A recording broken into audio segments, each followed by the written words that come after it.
kami ng tatay ko. Pero nung ang lumaki ako na alam ko paborito ako ng tatay ko kasi seaman siya. Tapos pag umuwi siya from Manila, papuntang Mindanao, nakikita ko may malaki siyang supot na cheese curls, dalawa. Yung isa sa akin yun. Yung isa sa 5 kapatid ko at kamag-anak, hati-hati yun. So, namulat ako na paborito ko ng tatay ko. So, sobra kaming close. And meron,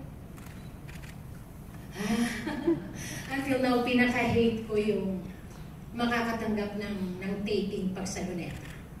Okay, ngayon ko lang sasabihin, ayoko nagtitaping sa Luneta. Kasi yun lang yung magandang memory ko sa tatay ko. Dinala niyo ako sa Manila Zoo sa Luneta. Yun lang yung nag-iisa na pag nakikita ako, pumapasok ko dun sa lugar na yun, umiiyak talaga ako nun. Yun yung magandang alaala ko sa tatay ko. Ngayon, sasabihin niya sa akin, paborito ako, nagalit ba ako sa tatay ko? Of course, nung inabandonan niya kami, nagtampo, nagalit. Okay? Kasi nagalit ako hindi para sa akin, kundi para sa 5 kong kapatid kasi 6 kami. Pero masasabi ko na mapapasok ko yung super ang tatay ko kasi dahil sa ginawa niya, dahil sa pag-abandona niya, ginawa kong positibo yun sa buhay. Dahil ako yung paborito niya, ako yung nagsabi na kahit anong yung ginawa mo, gagawin kong challenge yun, ako yung magiging tatay sa pamilya, ako sasalo, ako magpapaaral, ako lahat-lahat. Nagawa ko yun. Hanggang ngayon, ako gumagawa ng responsibilidad na yun. Pero gusto ko lang sabihin sa inyo na nagawa ko yung material na bagay, nagawa ko yung lahat.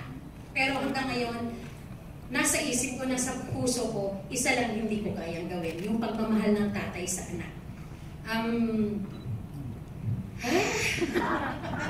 Super ang daddy ko kasi dahil sa ginawa niya, dahil sa yung unang hatred ko sa daddy ko, sa inis ko, naging eto ako ngayon. Eto ngayon ako sa harap niyo. Nagpursige, nangarap, yung gusto kong marating dahil pakita ko sa tatay ko na kaya ko kahit iniwan mo kami, kaya ko, nagawa ko. At masaya ako dahil yung galit na yon, yung inis na yon, yung tampo na yon, isang araw biglang nawala. Alam niyo kung kailan ko na naramdaman yung galit ko, yung lahat na yon nawala. Nung naging successful ako sa buhay. Thank God kasi yung ginawa ng tatay ko na yun naging positibo sa akin. So hindi ako naniniwala na pag broken family kayo, may karapatan ka na maging gago. Sorry, may karapatan ka na magwala sa buhay. Hindi, choice mo yun. Kung anong maging buhay natin at kung ano tayo sa pagtanda natin, choice natin mo yun. Ngayon, walang dapat sisihin ko, kundi tayo. Tayo ang migawa sa buhay natin. Kaya super di ang daddy ko. Kasi baka kung nandun ang daddy ko rin, inisip ko rin ngayon, baka nasa Mindanao ako.